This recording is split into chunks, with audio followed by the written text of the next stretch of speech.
Hey everybody, Taylor Sparks at the University of Utah Material Science and Engineering Department again, and we're back with another video in our Materials Informatics series. This time, we're talking about clustering, or the process where it's an unsupervised machine learning technique to put similar things together and away from dissimilar things. So maybe to kick it off, let me show you this bunch of crystal structures and ask you to think to yourself, how would you go about clustering these things? What clusters would you create? How many clusters? What similarities would you put together? Right? Somebody looking at this might be like, oh, I see a bunch of cubic crystal structures. Let's put those together. We'll put the hexagonal ones, the tetragonal ones, we'll separate it out that way. Somebody else might say, I see a lot of close packed structures, or I see a lot of octahedral units. Let's pick the ones that are octahedral, put them together, tetrahedral connections, put them somewhere else. Somebody else might say, oh, I see oxides, or maybe I see sulfides. Let's kind of break it up by chemistry. And none of those are wrong. They're all right because clustering is subjective. It depends on your interests and the perspective that you bring to the problem. That's the first thing to note about clustering, right? Now, the second thing to note about this is you'll notice that in all those examples, I was using features, maybe structural, maybe chemical, maybe both, but I'm using my features when I start putting things together, right? And lastly is we needed some sort of metric to tell me how similar or dissimilar are things, like what distance metric are we going to use? Your gut can kind of tell you by looking at these like, oh, they're kind of alike. Like, we're doing this in our brain already. How do we teach a machine learning algorithm to do that for us, right? So to answer these questions, let's dive into them sort of one at a time. Like, first off, what distance or similarity metric should we be using? Well, first off, they should follow a couple basic rules. Like, let's imagine you've got a couple objects. You've got object A in your data set, and you've got object B in your data set, and you've got object C. So A, B, and C, okay? Well, the first rule that we have to follow is that the distance, or the dissimilarity, right? The distance metric, if you go from A to B, needs to be the same if you go from B back to A, right? It's the same distance, because we're not doing a vector here, it's just the distance, okay? So D from A to B is the same as from B to A, it's just a distance, okay? That's called the symmetry rule. The second rule is the rule of constancy of self-similarity, meaning the distance from A to A must be 0 because it's the same object. There is no distance there, okay? Pretty basic. And then building on that, we have the rule of positivity or separation, meaning the distance from A to B cannot be 0 unless they're the same object. It is 0 if and only if it's the same object. So even if B is really close to A, it still has some distance. It's only 0 if it's the exact same object. And then the last one is this triangular inequality, which says the distance from A to B, it must be less than or equal to the distance of A to C plus C to B. Just like a triangle, right? It's like the hypotenuse of a triangle, right? That's the shortest distance between those 2 points. If you add another point around it, it's only going to increase the distance. So those are the rules that we have to use when we build a distance metric. But other than that, we can come up with whatever distance metric we want as long as we adhere to those basic rules. Now, the next question is, well, how are we going to cluster them together? There's really two ways that we can do it. We can cluster things hierarchically, or just as simple partitions. Simple partitions are the most simple, right? You basically say like, I'm just gonna make X number of clusters and they're just gonna be different. I know, for example, that I've got these 5 families of materials, so every compound I'm gonna put them in one of those 5 families. Boom, that's it. Hierarchical is more complicated than that. It assumes that there's something that higher up, right? Higher up level connections share something in common. Like whether you're periodic or you're aperiodic, meaning you're crystalline or you're a glass, you're still a solid matter is maybe one assumption that we're making. Or over here, like among the crystalline materials, the periodic repeating lattices, here's 7 different crystal systems, but they're all periodic and none of those is a glass. So they have something in common. Hierarchical clustering starts with this main things that everything has in common, and it starts finding differences sort of top down is kind of one approach for it, right? Where by the time you get to the bottom, you're at the 14 Bravais lattices, you can say, you know, this one, there's only one class there, but it belongs to this rhombohedral class, which has in common with all these other ones that at least it's crystalline, right? That's this kind of approach. So whichever one you're going to do, we need to have our distance metric, right? And we're going to use that distance metric to create a distance matrix, right? A matrix basically says take all your data points in your data set and figure out how similar each one is to every other thing. So you've got this big old matrix here, right? Here I'm picking just 5 really cheesy examples, right? I'm picking that zinc blende, fluorite, scutterudite, cesium fluoride, and rock salt. So those 5 different crystal structures. we could come up with a custom distance metric to figure out how similar or dissimilar they are from one another. Here I'm going to make a really simple, silly one. Let's take 3 structure features. Do they have the same cation coordination? Yes or no? Do they have the same polyhedral connectivity? Yes or no? Do they have the same packing? Is it open versus close? And then composition, do they have the cation and the anion belonging to the same periodic table group? For each one of these questions, you could ask, are they the same for the 2 or are they different? If they're different, we assign a distance metric of 1, right? And then you could add these up. So if they're completely different, the maximum value would be 5, like from this one to that one, right? And if they're more similar, then it would be approaching 0 for itself, right? Or smaller values like 2 if they're quite similar to one another. So you could imagine, and this is a silly example, but you could use this for any number of things, and you could come up with these really interesting custom distance metrics to determine how similar or not similar you are. If you only wanted to pay attention to composition, great, you could do that. If you only want to pay attention to structure or some subset of the structure features, great, no problem, you can do that. But you're going to build some sort of distance matrix, okay? Next up, the idea of measuring point to point is pretty straightforward. We just did it right here. But what about cluster to cluster, right? Once you cluster things together, let's say you end up with these sort of different clusters here.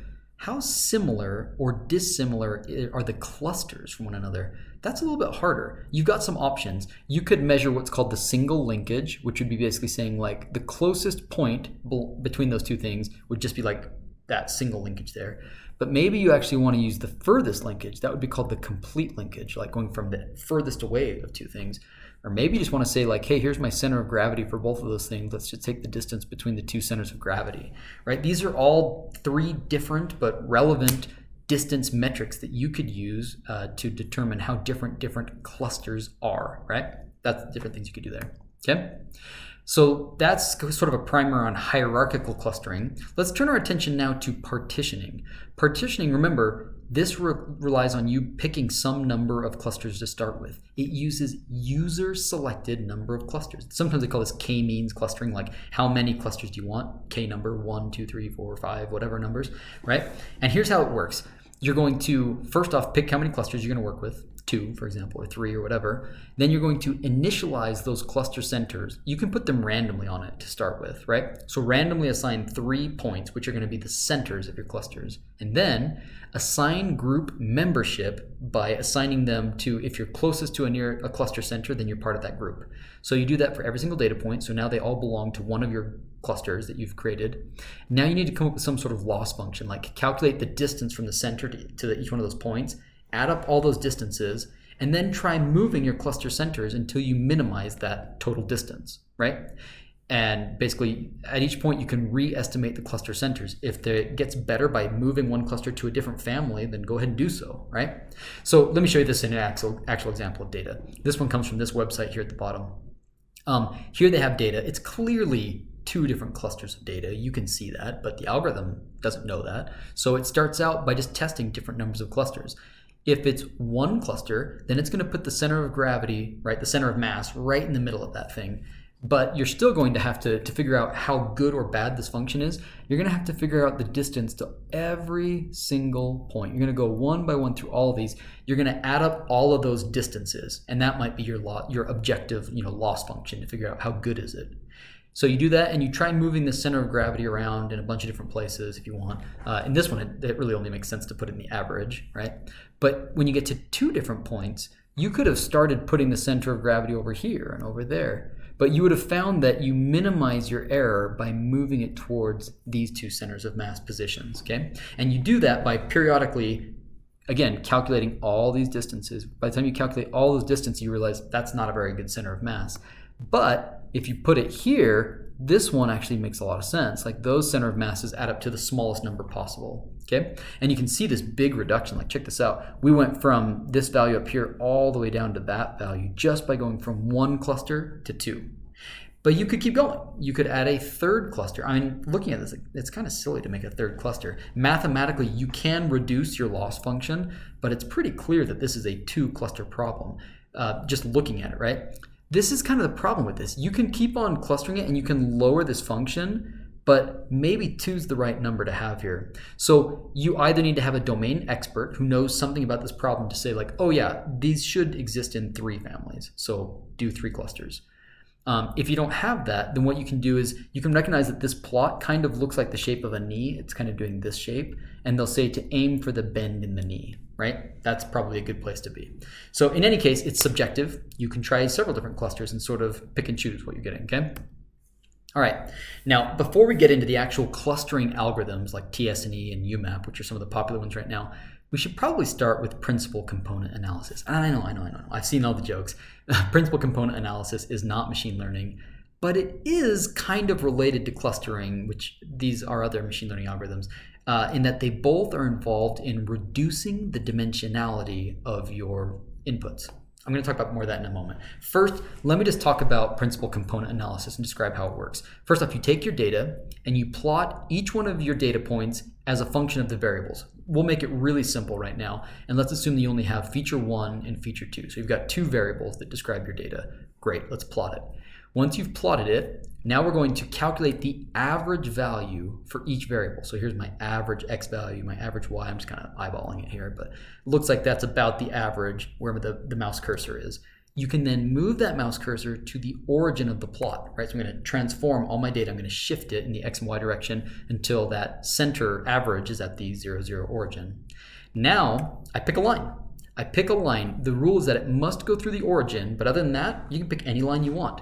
And then you're going to try and rotate that line so that it's the best fit to your data. How do you figure out the best fit? You've got two options. You can either calculate this distance here, and you can try and minimize this, or you can calculate the distance along the projection, like how far along this projection is it, like that distance, and you want to maximize that. So whether you're choosing to minimize the dotted pink lines or maximize the blue lines doesn't matter. It's easier to do the maximization of the blue line because you can just add them up. But in any case, as you rotate, you're going to keep track of those scores and then keep the best one. Again, I'm just spitballing it here, but it looks like that might be the best overall score because it minimizes the distance from that projection and it maximizes the distance along the projection. This sort of line that we came up with that goes through the origin and is the best fit through our data, we call this principal component 1. It is the first principal component that best describes our data. What's cool about it is if you pick like one unit vector, that's called the eigenvector, it's actually made up, it has a slope, right? And that slope is made up of some combination of feature 1 and feature 2. You can see in this drawing that it looks like the slope is something like maybe 1/4 or 0.25, meaning that principal component 1 is 4 times more important than feature 2 in describing the variation or the variance in our data. This is a really cool technique. We can actually figure out principal component 1, we can figure out principal component 2 over here. So now we've got two principal components. Each of these is a linear combination of the variables available, and here it's 2 variables, but it could be many, right? We're going to combine those together in some way that now we have a 2-dimensional representation of our material, which we can actually calculate how much of the total variance in our data set can be attributed to principal component 1 versus principal component number 2 versus higher order principal components if we want. We just sum up we do the sum squared of all those distances for the different ones, dividing it by n-1. So why is this great? This is great because you might have started out with like 10 different data points and you don't know, a bunch of different data points, each having 10 features. And at the outset, you don't know which one of those features is the most important. You don't know. So what you have to do is figure that out. And one way to do that is through principal component analysis, which combines them together to say, all right, some linear combination of these features is principal component 1. And it accounts for 40% of the total explainable variance. We can explain it with this combination. Now, if you plot it in 2 dimensions, we've got principal component 1 and 2. This combined accounts for about 60% of the total variance. That's not 100%, but 60%. You're explaining a majority of the variance with just 2 features, which are linear combinations of your other 10 features that you started with, for example. This is pretty cool. This process where you go from 10 features and you flatten it, you reduce it down to a smaller number of a lower dimension of features is what we call embedding. And embeddings are a really powerful tool, and they're a big part of why we do clustering in the first place. It allows us to reduce the dimensionality while minimizing the loss of data in that process. And principal component analysis is really just one approach for doing that. Definitely not the best, and many people chafe when it gets lumped together with machine learning because there's no machine learning in this process. It's just a statistical analysis of your data, but it's related to some of the other machine learning clustering approaches. Okay, for example, tSNE is a really popular clustering algorithm. Well, how does tSNE work? Let's imagine you've got this data. You've got three sort of groupings of data in two-dimensional space. Okay. If you wanted to reduce the dimensionality of this to one dimension, like put them on a number line instead of in an XY plane, well, how would you do that? One way to do it would be to do projections, like project it along the x-axis, project it along the y-axis, right? You could do that. But the problem is that you're going to get overlap. You'll lose the clusters, right? For example, if I just project these straight over, my triangles might look like this, but the squares are going to be like right on top of it. Right? Those are now overlapping with one another. That's not useful. We didn't preserve the clustered nature, right? When we went down in dimensions. Not good, not helpful. And the same thing if we would have gone down, we'd get the same sort of overlap between these two data sets. So that's not great. We'd like to do a better way. In fact, in a perfect world, we'd do something like this. We'd say, let's move them down to a number line where we end up with like our triangles over here. We end up with our circles over here and our squares are over here. We've gone from 2 dimensions down to 1 dimension, but we've done it in a way that has preserved the clusters in some sort of way. Okay, so the guiding principle here is that we had our data in 2 dimensions. We want to flatten it down into 1 dimension. Well, when it's in its 2-dimensional state, we could have created our distance matrix, right? We could have come up with some sort of graph representation of how all these things are connected to one another. Now here I'm showing you like the crystal structures, but this would have instead been like our triangles and squares and circles, right? You could have put like your triangles and your squares, your circles, same thing over here. You could have had some sort of representation of all of these points, how they interact with one another in some sort of distance matrix. Well, you can make another distance matrix after you flatten them out into some lower space, right? You come up with some sort of distance metric over here, which also has the same things, like all your same points are there that you had before. The catch is that you're going to try and make all of this that's inside of here, you're going to try and make it match this one as closely as possible what it was before the transformation. That's the guiding principle. Now, that sounds straightforward, I guess, but like, how do you actually do that? Well, here's how tSNE does it.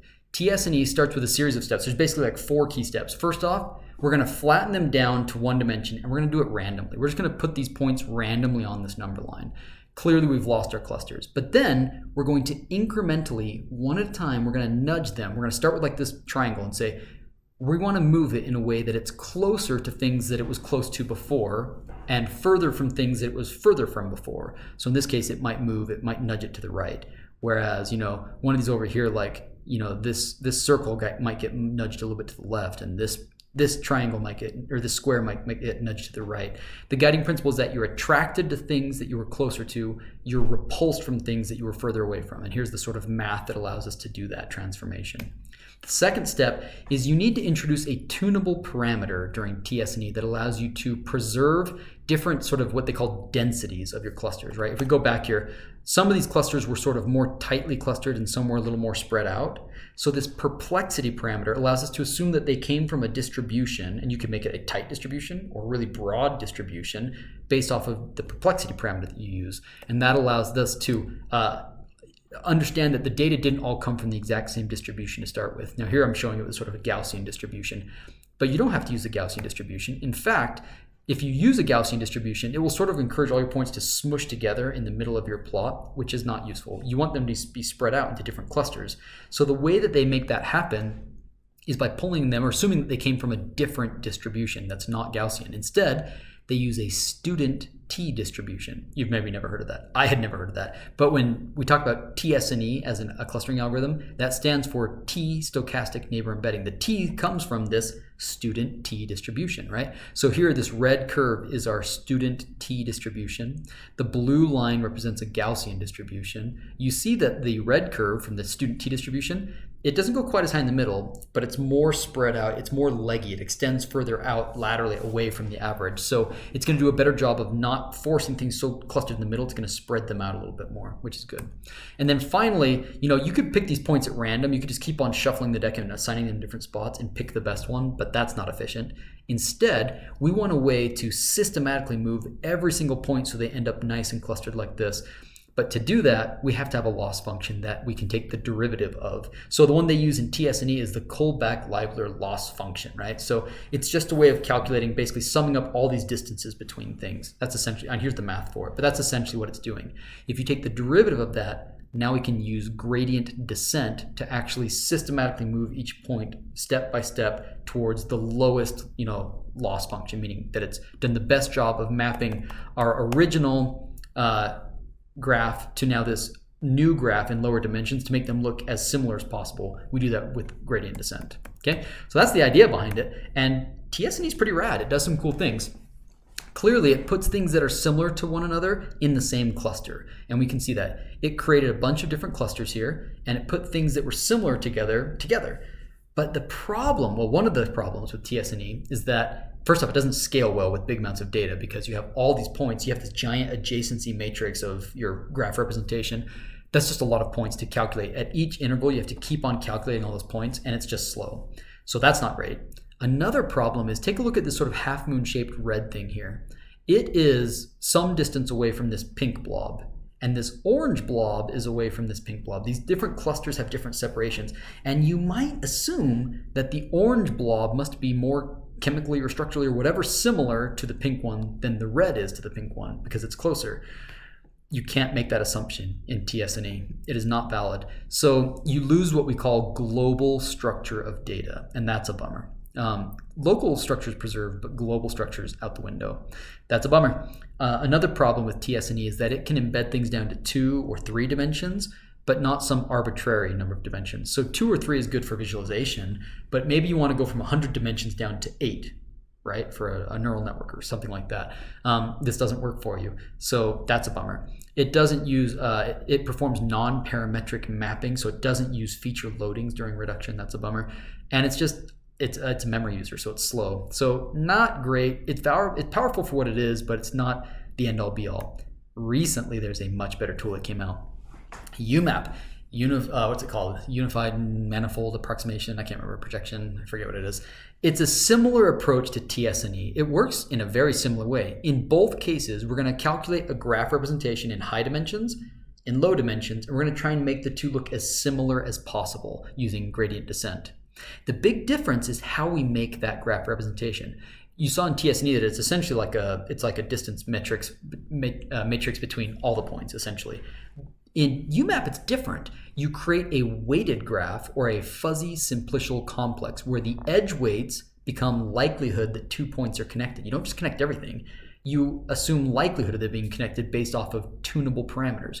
Well, how do you know if they're connected? What are these parameters? You do it with 2 things. First off, you go off of how many neighbors are near it, and that's a tunable parameter. Like, we're going to search the nearest 10 neighbors, or 100, or whatever, right?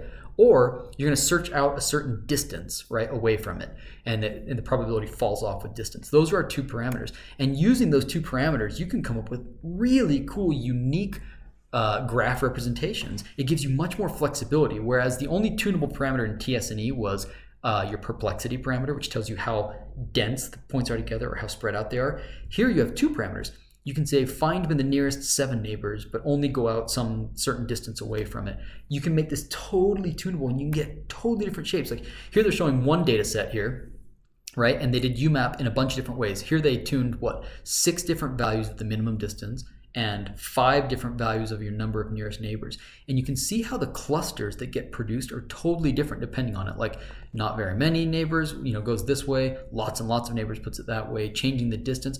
The power of this is that you now have the flexibility to make a bunch of different clusterings to pick from, which you can figure out which is the best one. But some are going to be better for certain things than the other, and you can read all about it. This website, by the way, is phenomenal. This pair-code.github.io understanding UMAP. It's written by 2 guys at Google. It's fantastic. You can in real time, you can slide these bars around and see how it influences it. They've got this picture of a mammoth in 3D. They project it into 2D, and as you change parameters, you can see how you can preserve global structure, like the tusks in the actual image, the tusks are far from the tail, and you can make it so that the tusks are far from the tail under one condition, or make it so they're not close or not far from one another by changing these parameters, which is important. Here's some of the takeaways. The two parameters that you can change in UMAP, n neighbors and minimum distance. Here's what they do. As you change n neighbors, it's controlling the balance between local structure and global structure of your projection. So if you focus with a low number, then you're going to focus on your local structure. You're only going to pay attention to things that are nearby it. But if you go to a high number of nearest neighbors, it's going to focus more on a global, but you're going to lose that fine detail probably. On the other hand, minimum distance, this is going to tell you how tightly the points get clustered together. Low values, they're going to be clustered way together. High values spread it out a little bit, and you can preserve broad topological character. So you can sort of toy around with these things, but I like that when they wrote this paper, they sort of summarized with these key findings. First off, hyperparameters matter now. It's much more so than in tSNE. And so you're probably going to want to run it multiple times and see different clustering outputs as you change these parameters of nearest neighbors and minimum distance. Second, the cluster size may not have any meaning. It probably has no meaning. So if you've got a huge cluster compared to a small one, it doesn't mean anything. The distance between the clusters may not mean anything depending on which parameters you use. If you choose parameters that preserve global structure, then yeah, it will mean something, but otherwise it may not have meaning.